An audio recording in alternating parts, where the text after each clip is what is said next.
I'm Mike Barnicle. And I'm John Heilemann. And with all due respect to the other 194 countries around the world, this election right here is now all about China, China, China, China, China, China, China, China, China. You take China. China. China. I love them. China, China, China, China, China. I have to.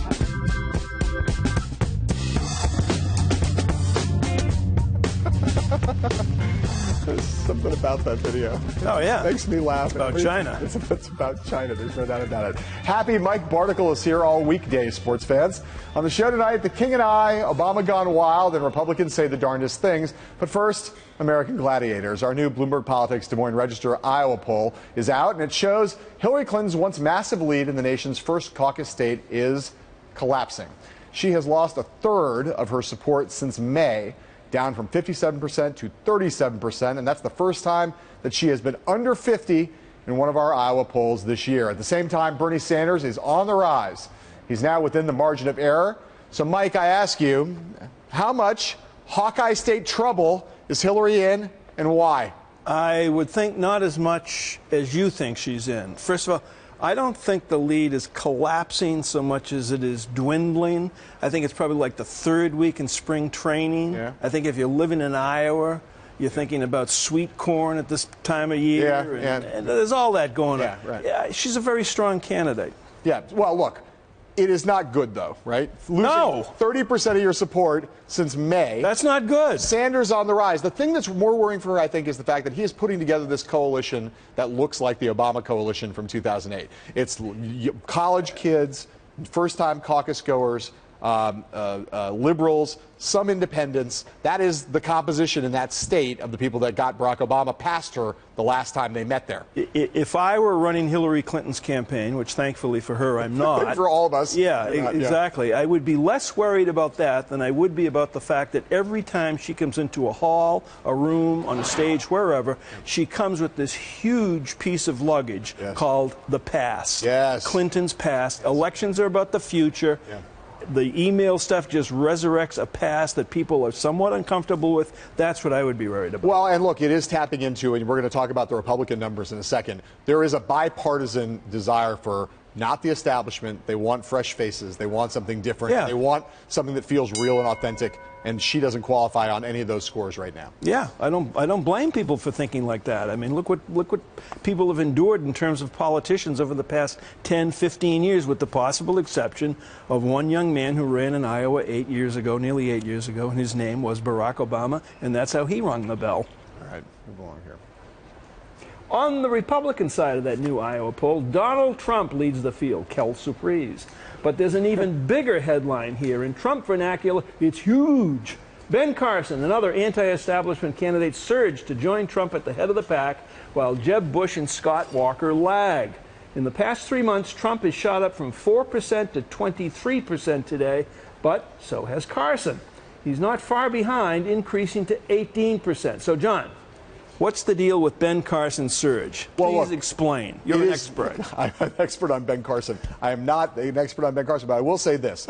You got Trump right now at 23. You should do this. You should hold the card up to you. I have Karnak. Right? Yeah. I got Carson at 18. I got Cruz at 8. I got Walker at 8. Bush at 6. The key thing is Trump, Carson, Fiorina, and Cruz.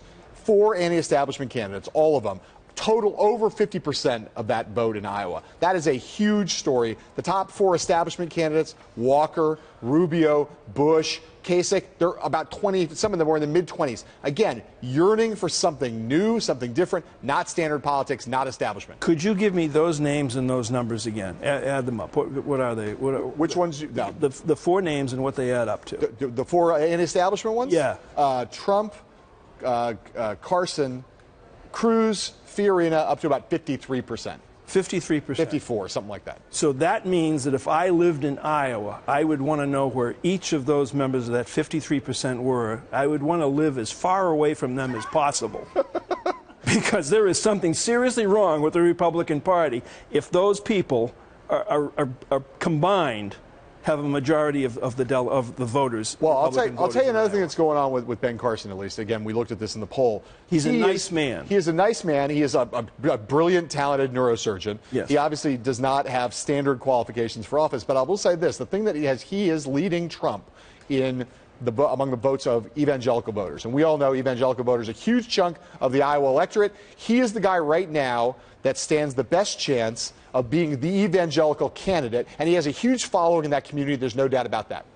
Unless, one thing, unless, given what you've said, given the numbers, given the field, unless my orthodontist went to Iowa, because he's a very nice man, very religious, and he might give Ben Carson a run for his money. I mean, these people are odd. Okay, listen, I want to show you something else, though, about this Trump number. This is a closer race for Trump than he's seen in some recent polling. But we also looked at the Trump internals. Those are compelling. Trump's unfavorable, favorable, which was horrible back in May, turned completely upside down now. His favorable way ahead of his unfavorable. And the number of those people who said they would never vote for him back in Iowa, back in May, which was huge, over 50%, it's all turned around now. Trump's internal numbers in this poll, very good for him. Why do you think that is? Look, he's dominating everything. He's dominating everything everywhere right now. You don't suppose it's because you can't turn on a TV set anywhere in this country without seeing Trump? That's what I'm saying, dominating everything. As I said, all right, over the weekend, two candidates that did not do well in our Iowa poll, the aforementioned Scott Walker and Chris Christie, had a couple of curious / interesting / maybe a little odd ideas about how to handle immigration in the United States. Take a listen. At any moment, FedEx can tell you where that package is. Yet, we let people come to this country with visas, and the minute they come in, we lose track of them. We can't. So here's what I'm going to do as president. I'm going to ask Fred Smith, the founder of FedEx, come work for the government for 3 months. We need to have a system that tracks you from the moment you come in, and then when your time is up, whether it's 3 months or 6 months or 9 months or 12 months, however long your visa is, then we go get you and tap you on the shoulder and say, excuse me, thanks for coming. Time to go. Why are we always talking about the southern border and building a fence there? We don't talk about a northern border. Well, Do you want to build a wall north of the border, Some too? people have asked us about that in New Hampshire. They've raised some very legitimate concerns, including some law enforcement folks that brought that up to me at one of our town hall meetings about a week and a half ago. So that is a legitimate issue for us to look at. Okay, Mike, so these two candidates right here, one of them is proposing basically to make immigrants into FedEx packages. Yeah. They track those with chips, I believe. So he wants to put a chip in people's neck, I guess. The other wants to build a wall between Canada and the United States. Which of these two ideas is crazier, and why are we hearing this kind of talk? Well, I think it's pretty clear why we're hearing this kind of talk. I think really, in Chris Christie's case, with his proposal, he watched Casino Royale either last Friday or Saturday night and saw the injection of the tracker in James Bond's arm. So, he thinks that you can just do that with immigrants who come into this country. Scott Walker is clearly angling for the Bricklayers Union endorsement to build this, 7,000-mile wall across northern Canada. I mean, this is no wonder people think politics is increasingly absurd. Yeah. Both ideas are absurd. They are both. They are equally absurd, equally crazy. To me, to say the most obvious thing I could ever say, this is all the Trump factor, right? This is, two relatively mainstream, normal politicians, who are basically like trying to figure out, how do I get some of that Trump energy? How do I get in the game on this immigration thing by making, Trump's going to build a wall in Mexico, let's build a wall in Canada. Yeah. I mean, I don't know. I think the Canadians are nice people. I don't want to be walled off. Speaking of Canada, we're going to go even further north because President Obama is arriving in Alaska today. He's there to give a speech about global warming, meet with Alaskan Native leaders, and see some of those melting glaciers with his own eyes. He's also changing the name of Mount McKinley, the tallest peak in the United States, to Mount Denali. John, big picture here. Will this trip be remembered for Obama's message on climate change, or the fact that he changed the name of a mountain? The mountain, obviously, is going to be the thing it's most remembered for. Mount McKinley, you've already got people. John Boehner disapproves. He says, don't change McKinley. McKinley was a great man. You're taking away from McKinley. You got Karl Rove's got a book on McKinley coming out in the fall. Karl Rove's upset about it, too. That's all anybody's talking about here. Obama's record on climate change, mixed. On changing the names of mountains, it's apparently going to be very strong. I just want to know what he's going to do next, because there's a little bit of a YOLO quality to this, right? It's kind of like, I'm only going to be president for another year. I'm going to start changing names of stuff. Where's he going next? Well, Lake Ontario is going to get changed. I'm wondering how much of this, if you go back and read the transcript of his interview out in Los Angeles in the guy's garage, Mark Marion. At one point, the President of the United States told Mark, I'm fearless now. Yeah, right. He has nothing to fear because he's not going to be on the ballot. So he's soon going to name a car after you, I think. Right. Denali, that was a car brand, right, at some point. I'm serious. I'm curious what he's going to go and try to rename next. I think it's great. He's fearless. I'm looking forward to seeing it. It's a choose-your-own-adventure naming a game. It's fantastic. All right, up next, with the U.S. Open getting underway here in New York today, my interview with tennis legend Billie Jean King. We talk about Serena Williams and Caitlyn Jenner and much, much more. And then later with Gramps over here, Huh? the mind of Joe Biden. What? We're going to go inside that when we come back after this.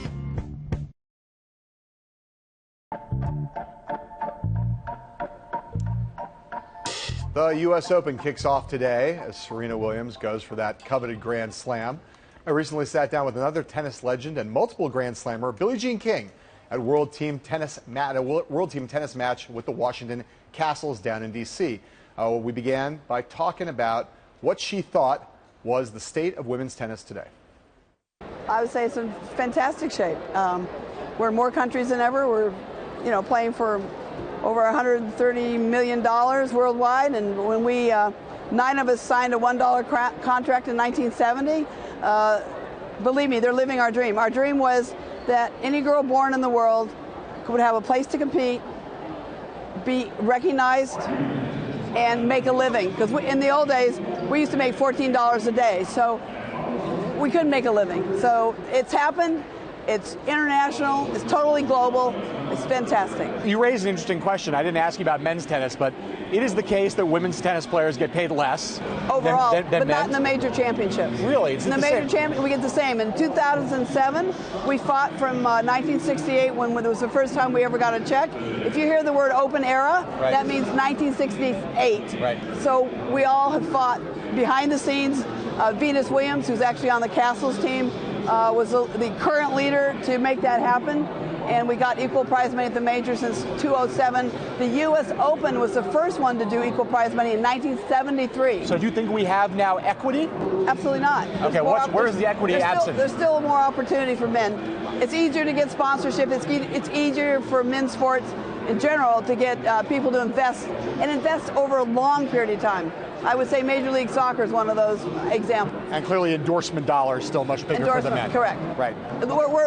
Looks depend so much more for women. So there was a story that ran in the New York Times just before Wimbledon that was about female body types in tennis. It focused on Serena Williams. Did they talk about male body types? No, it was about. Of course, it's about girls. So did you see the story I'm talking about? No, I didn't, but I can imagine. Very controversial story that basically said Serena Williams is an incredible physical specimen, but a lot of women on the tour don't want to look like Serena Williams and are trying to not look like her. That's not true. And there was a lot of controversy. First of all, you say it's just not true. It's not true. Every woman on the tour wants to be as strong and as flexible as she can. And her job is to be totally fit in every way. Endurance and also ballistic movement, to be dynamic. Because tennis is both endurance, then you have to be very ballistic, you got to be able to sprint. So every woman in tennis that's going to be any good, the ones that really want to be great, they make their bodies as strong and as flexible as possible. And whatever comes out of that, health-wise, and how they look is who they are. She has been, though, as you know, criticized at various times for her physique. No. So she hasn't. But she's African American. They have different physiques. So you have to understand that each culture has different physiques, and allow for that, because to an African American, for instance, maybe she has the perfect body. To somebody who's white and wants skinny and more, just it depends on everyone. Just to be clear, to the eyes of the beholder, really. Just to be clear, I was not criticizing, and I'm not endorsing the criticism. You're saying about I'm the simply article. saying, there's been, over the years she's been criticized for her body, for trying to look like a man, et cetera, et cetera. I was just curious. True. Yes, I mean, it's obviously ridiculous. That happened to Martina Navratilova when she first came over. Right. They were saying she's on steroids. It's not true. That's their DNA, and they should be proud of their bodies and trust their bodies. And it really hurts women overall, and it doesn't help our society when people are negative about women's bodies. Did you pay attention to the Women's World Cup? Yes, I did. I was at Wimbledon, and I was watching at 12 midnight in England, watching in Vancouver. So presumably you were pretty excited about the success of the American team. Well, they sent me a jersey, so right. I've been connected to women's soccer and tried to help them from behind the scenes since '99 when we first won the World Cup at the Rose Bowl. Julie Foudy, who was the captain of that team, Mia Hamm was their star. I've stayed connected to them. I've stayed connected to women's soccer. But it was so cute how they sent me the jersey, and I got to hold it up and tweet it and all that, and Instagram and everything. And I watched Germany and England. Also, it was a great game. England, for the first time, came in third, and the country was absolutely ecstatic. Britain was. And then, obviously, when I watched a couple nights later, watched us win, we had 2 goals right out of the blocks almost within minutes. So that was a very, I kind of exhaled. It was great. Did you feel any particular gratification for the fact that the lesbian members of the team were kind of welcomed and honored in a kind of a way that I'd not noticed before in professional sports? It's definitely shifting. It's just like the most important thing is to be your authentic self. Whether you're a lesbian, whether you're gay, whether you're straight, it doesn't matter. Just be yourself, be good to each other. It's a heck of a lot better to kiss somebody than to hit them. Right. And so I think we have to be really happy for others and want people to be their authentic self. You know, I want to ask you about Caitlyn Jenner, just because it's obviously been a huge topic of conversation. You know, when you came out after having been not out for a number of years, you got outed, right? Yeah. Mm-hmm. You managed to take that and move the conversation forward. Right. When that happened for you. Caitlyn Jenner has now moved the conversation forward in another way. Oh, absolutely. Everyone keeps moving. Like Renee Richards back in the 70s, Dr. Renee, who's my ophthalmologist, by the way, moved everything forward. She played World Team Tennis back in the 70s, so we're very inclusive in World Team Tennis. We don't care what gender you are. We don't care. We want people to be whoever they are. But I knew Caitlyn when she was Bruce, and I think knowing Renee was very helpful to me to understand what they've been through. And I thought well, at the time it was Bruce's interview with Diane Schwartz, and now she's Caitlyn. Right. I think finally she's going to be comfortable in her own body, and because she gets so much exposure through reality shows, people are talking about it, and that's important to have dialogue. There still are, though, let's just stick to tennis, there still are, I think in sports in general, but in tennis, there's still relatively few out athletes. Do you think that's mainly, even though the culture has shifted a lot, is that mostly because of endorsements? Actually, tennis has probably got more out than a lot of, really? At least on the women's side. I think for men, they feel it's very difficult because, sports is supposed to be very macho. Right. So I think it's more difficult for the guys. What we really need is people to support each other. We need straight quarterbacks, for instance, to stand up and say, I don't care who's on our team as long as they do their job. I don't care if they're gay. I don't care if they're straight. But we need straight quarterbacks, I'm just giving you an example. I'm not saying only them, but that would be perfect. If a straight quarterback come out and say, and really, really, really be for each team player, no matter who they are, what they are. So as long as they do their job. You got to do your job if you're going to be a pro athlete. I want to follow up on this. I mean, do you think, there is clearly for movie stars and athletes, there's still, at least there's a conventional wisdom that one of the pressures against coming out is that you would lose endorsement dollars. Well, do you think that's true, and do you think it's changing? When women come out in tennis, let's just say, because I understand that one the best, they have not lost their endorsements. For me or for someone like Martina Navratilova, we did not get as many. Well, I got the least because I was older. I'm 13 years old. I'm 13 years older than Martina Navratilova.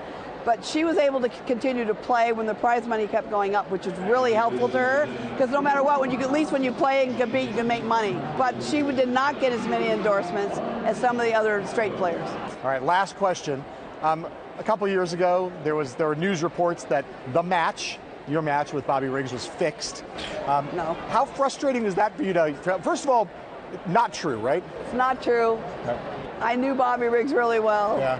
It is not true. Somebody wanted to make an extra $1. And if you're going to wait 40 years to talk about it, you know something's not right. Why didn't they do it right when it was happening? Or why didn't they do it at least a year later or something? No, that doesn't bother me. It wasn't aggravating to you when people made that suggestion? Didn't it annoy you a little bit? Yeah, it annoyed me because I knew it wasn't true. If it's true, then I'm going, I want to look into it. No, it didn't bother me because I know the truth, and that's what matters the most. You kicked his ass for real. What? You kicked his ass for real. Yeah. It's great. Anyway, it's great to see you, John. You're awesome. Thank you. Thanks a lot, Really John. appreciate it. Thank you very much. We break down the 2016 Biden factor after these words from our sponsor.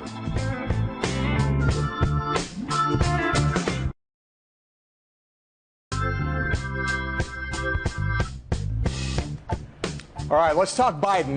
Mike, we talked about the Iowa poll earlier. Joe Biden was in that poll, has him at 14%. If you take Biden out of the poll, what you see is that when you reallocate his votes, Bernie Sanders, Hillary Clinton gain equally, which means that Biden's taking equally from Hillary and Bernie. My question for you is, if you're Joe Biden sitting at home reading that poll, you got 14%, you're taking equally from Bernie and Hillary. What do you think about Iowa? Is there an opening for you there? And more broadly, how do you think Joe's thinking about this right now? He's someone you know pretty well. Well, little truth in packaging here. As you know, I love the vice president for many reasons. One of the principal reasons is he's real, he's genuine, he's a human. Unlike a lot of other people in politics, what you see is what you get.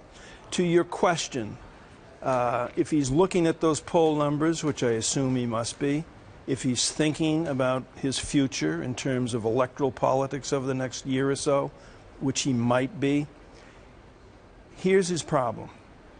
He belongs to a club that nobody wants to join. He has buried one of his children. And no matter who is talking to him, no matter what aide is talking to him, no matter what advisor is coming to see him about Iowa or New Hampshire, he lives now in a frame of mind where a cloud formation, a song on the radio, something that he sees in the car driving past the Little League field is going to remind him of the boy he lost. And I don't know, given the cargo, the weight that he carries, that his family carries, that he would have the mental energy or the physical energy to conduct a presidential campaign. I mean, I look at that poll, those poll numbers, and I think on one hand, 14% is pretty good if you're not even an announced candidate yet. On the other hand, it's not overwhelming. It's not, I know some people around Biden keep saying to him, there's an opening for you, there's an appetite for you out there in the country. I too like the vice president a lot, but I don't see a drumbeat either within the party regulars nor among voters for Biden to get in. That's not to say he couldn't run. It's not to say he couldn't be a plausible candidate, but there's not a drumbeat for him out there. And if you weigh that out against, there's no doubt Hillary Clinton's weak, and she's stumbling around some right now.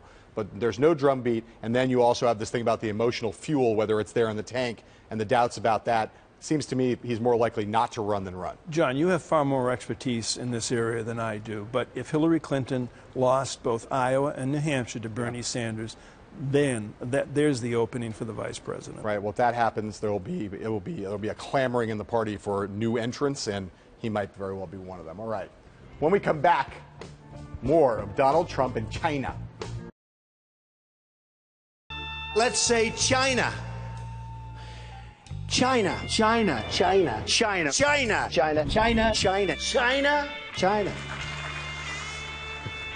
That, of course, is more of that incredible Huffington Post mashup we've been playing around the office all day long. It's amazing. We are live 24/7 on BloombergPolitics.com. We're on the tube twice a day at 5 and at 8. My thanks to Mike. He'll be here again tomorrow. Until then, sayonara.